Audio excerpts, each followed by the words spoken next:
नमो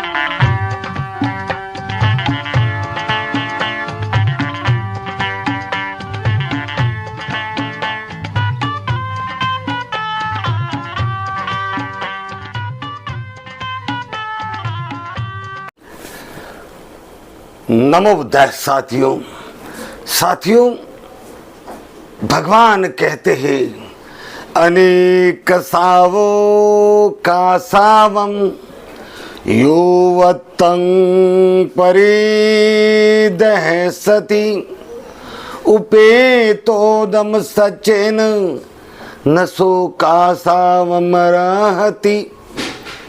कि जिसने अपने मन के मेल को दूर नहीं किया, अपने चित्त को निर्मल नहीं किया, अपने चित्त में धर्म यानी श्रद्धा, वीर्य, अधिष्ठान, मैत्री, उपेक्षा, नैष्कम्य, दान, शील, इन पारमिताओं से मन को न भर लिया, ऐसा व्यक्ति भले ही उसने काषाय वस्त्र धारण किए हैं, अपने आप को संत समझता है, अपने आप को समन या भिक्षु समझता है, ऐसा व्यक्ति काषाय वस्त्र का अधिकारी नहीं है।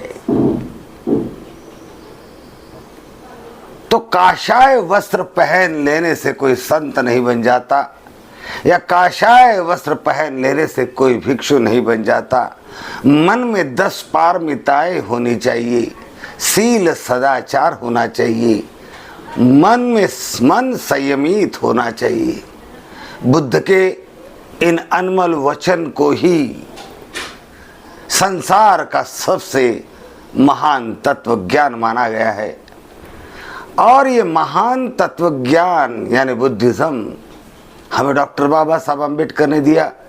तो समस्त बहुजन समाज का कर्तव्य यही है कि इस महान तत्व ज्ञान की धरोहर को संभाले, इसे सिंचे, इसे विकसित करे, इसे प्रचारित करे, बुद्धिज्म को सीखे, समझे, बुद्धिज्म का आचरण करे। और इसलिए कल के एपिसोड में हमने आपसे बताया कि बुद्धिज्म किस प्रकार से सीखा जाता है, समझा जाता है। तो सबसे पहले मन में इच्छा शक्ति का होना बहुत ज़रूरी है। अगर आप बुद्धिस्ट है, बहुजन है, अम्बेडकर अनुयायी है और आप बुद्धिज्म से दूर है, या बुद्धिज्म में आपको ज़रा भी इंटरेस्ट नहीं, तो वो इंटरेस्ट न होने का कारण ही आपका अज्ञान है, आपका आलस्य है, आप में धार्मिक वृत्ति नहीं, आपके अंदर धर्म के प्रति कोई लगाव नहीं, आप अंधश्रद्धा में डूबे हैं, आप परंपरा से चली आ रही मान्यताओं में डूबे हुए हैं, आप अज्ञान के अंधेरे में जी रहे हैं। इसका द्योतक है बुद्धिज्म में इंटरेस्ट न होना, इस बात का इंटरेस्ट है। और इसलिए काफ़ी लोग, बहुत से अम्बेडकरवादी है, बहुत से बहुजन समाज के ओबीसी, एससी, एसटी के नेता है, अच्छे वक्ता है, जब हम देखते हैं, उनके मुलाकात करते हैं, उनके घरों में जाते हैं, तो शायद कोई महापुरुष मिल जाए, लेकिन डॉक्टर बाबा साहब अम्बेडकर और बुद्ध की मूर्ति बहुत कम मिलेगी। और किसी के घर में बुद्ध की मूर्ति होगी तो बाबा साहब की मूर्ति नहीं होगी, क्योंकि उसे ऐसा लगता है कि यदि मैं बाबा साहब की मूर्ति या बाबा साहब का प्रतिमा घर में लगाऊंगा तो मैं नीच कौम का हूँ, ऐसे अगल बगल के लोगों को पता चलेगा और अगल बगल के लोग मुझसे कन्नी काटेंगे, मुझसे अंतर रखेंगे, मुझसे ऊपर ऊपर से बात करेंगे, मुझमें मिश्रित नहीं होंगे। ये जो डर है, ये जो भय है, ये भय और ये डर, और इस डर और भय के कारण बाबा साहब की प्रतिमा आप घर में नहीं लगाते, या बुद्ध की प्रतिमा घर में नहीं लगाते, या बुद्ध की प्रतिमा लगाते हो बाबा साहब के नहीं लगाते। और बुद्ध की प्रतिमा लगाकर भी यदि आप बुद्धिज्म की तरफ आने से कतराते हैं तो ये आपकी जो महान विरासत है। बुद्धिज्म संसार का अमूल्य तत्व ज्ञान है, ये तत्वज्ञान अपने आप खोने लगता है, गौण होने लगता है, इसका मूल्य खंडित होने लगता है, इसका अस्तित्व मिटने लगता है। ये बहुजनों ने समझनी चाहिए। इसलिए पुरजोर लगाना चाहिए बाबा साहब की प्रतिमा घर में होनी ही होनी हो, बुद्ध की प्रतिमा उसके साथ होनी ही हो। और जब आप बाबा साहब के साथ बुद्ध की प्रतिमा घर में रखोगे तो सवाल तो अगल बगल के मनुवादियों को पड़ेगी कि ये कौन है, तो आप बड़े गर्व के साथ कहिए कि मैं बुद्धिस्ट हूँ। क्योंकि बुद्धिस्ट होना कोई मामूली बात नहीं है। बुद्धिस्ट व्यक्ति पाखंड से मुक्त होता है, बुद्धिस्ट व्यक्ति अंध मान्यताओं से मुक्त होता है, बुद्धिस्ट व्यक्ति जातिवाद से मुक्त होता है, बुद्धिस्ट व्यक्ति किसी भी प्रकार के लिंग भेद, जाति भेद, धर्म भेद से मुक्त होता है। सामान्य लोगों के लिए ये नॉर्मल बात है, लेकिन समझने के लिए इस बात को गंभीरता से समझिए साथियों। जाति मुक्त होना, धर्म भेद मुक्त होना, वर्ण भेद मुक्त होना और पाखंड मुक्त होना ये कोई मामूली बात नहीं है। और इसीलिए जो लोग घर में भगवान बुद्ध की प्रतिमा तो रखते हैं, लेकिन बुद्धिज्म को पढ़ते नहीं, समझते नहीं, बुद्धिस्ट होने का अगर वो गर्व नहीं करते, यही उनका ज्ञान है, यही वो अपने आप के पैरों पे कुल्हाड़ी मार रहे हैं। क्योंकि ये ताकत, ये हिम्मत भारत के हर किसी में नहीं होती।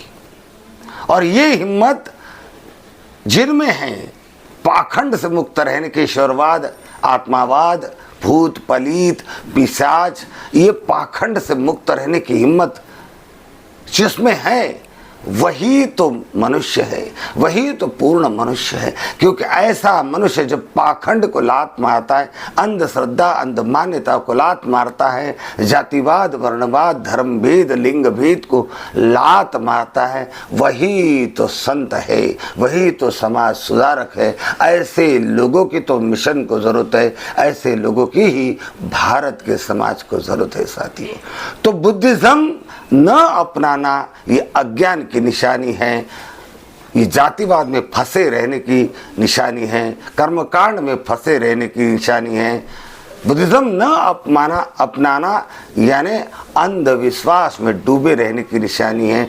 तो जिन लोगों में बुद्धिज्म नहीं है, उन लोगों ने, और जो लोग बुद्धिस्ट है, उन लोगों ने धर्म कैसे सीखना चाहिए।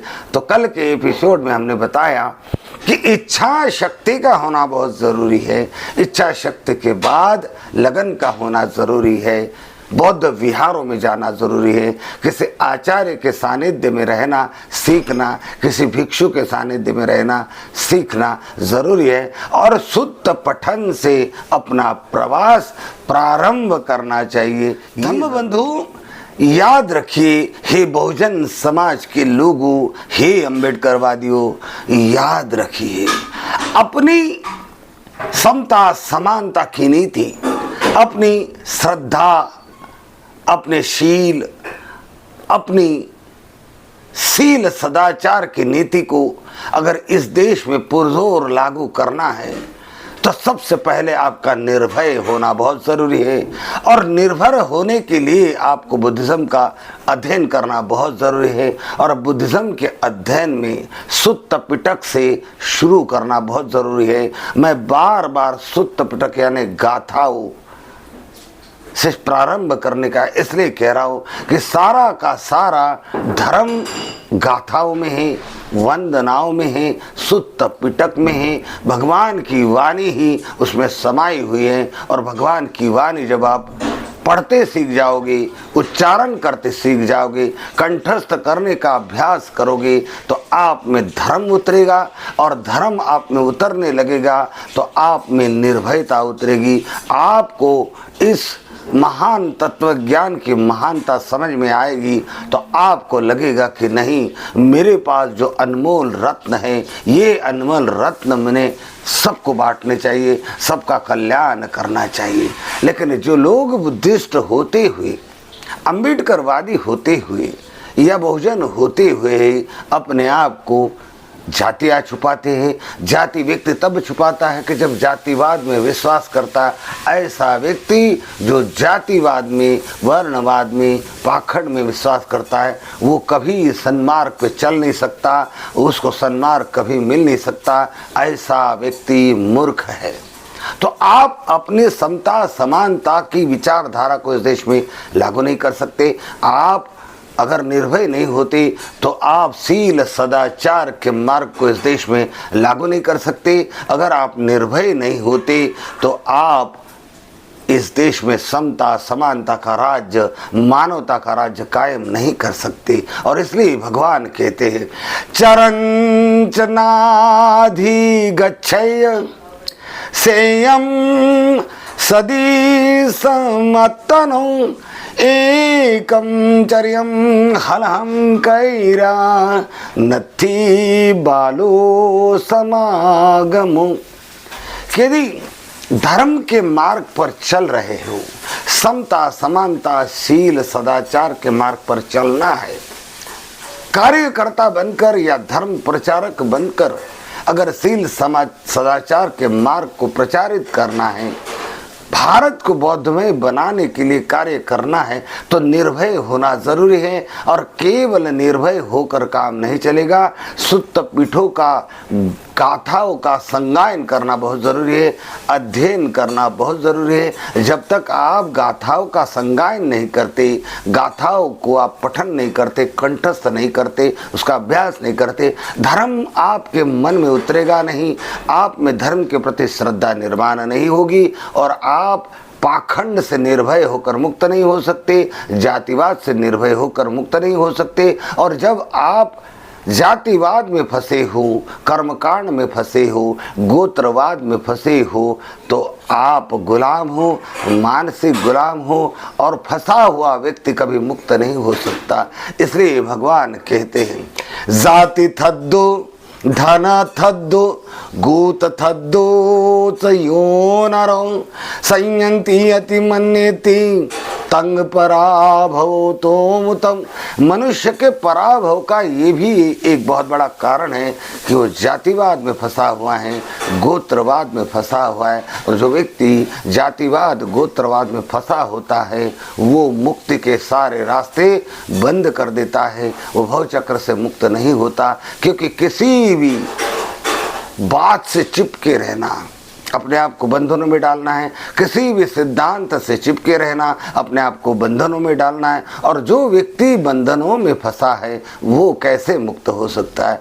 तो ऐसे लोग बहुत से मिलेंगे। और ऐसे लोग जब जो बुद्धिज़्म में विश्वास नहीं करते, बुद्धिज़्म में श्रद्धा नहीं करते, जो बुद्धिज़्म का अध्ययन करने में इंटरेस्ट नहीं रखते, ऐसे लोग चारों ओर मिलते तो आदमी विचलित होता है और स्वयं भी बुद्धिज़्म की तरफ जाने का इरादा बदल जाता है। तो ऐसा ना करे, क्योंकि भगवान कहते चरंचनाधि गच्छय सेयम सदी समतनो एकम चर्यम हलहम कैरा नथी बालो समागमो।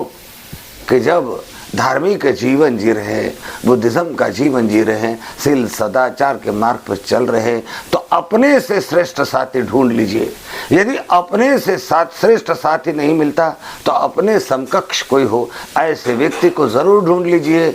लेकिन अपने समकक्ष अगर कोई नहीं है तो अकेला ही चलते रहिए, क्योंकि मूर्खों की संगति करना बुरी बात है और मूर्खों से दूर रहने की बात हमेशा भगवान कहते हैं। और यही हो रहा है, हम मूर्खों की संगति करते हैं और मूर्ख कहते हैं कि जो चलन चल रहा है, जो परंपरा चल रही है देवी देवताओं की, अपन हिंदू है और बाबा साहब के लिए क्या बरसों से पाला हुआ या सदियों से जिस धर्म में रह रहे हैं उस धर्म से को छोड़ देंगे। ऐसे लोग मानवता को दूषित करते हैं, मानवता स्थापित करने के मार्ग में रोड़ा है। ऐसे लोग बाबा साहब अम्बेडकर जो बोधि सत्व थे, महान तत्व ज्ञानी थे, संसार के श्रेष्ठ समाज सुधारक थे, ऐसे महान समाज सुधारक का अपमान करते हैं और अपना मूल्यांकन खो बैठते हैं, अपने मिशन को गौना कर देते हैं,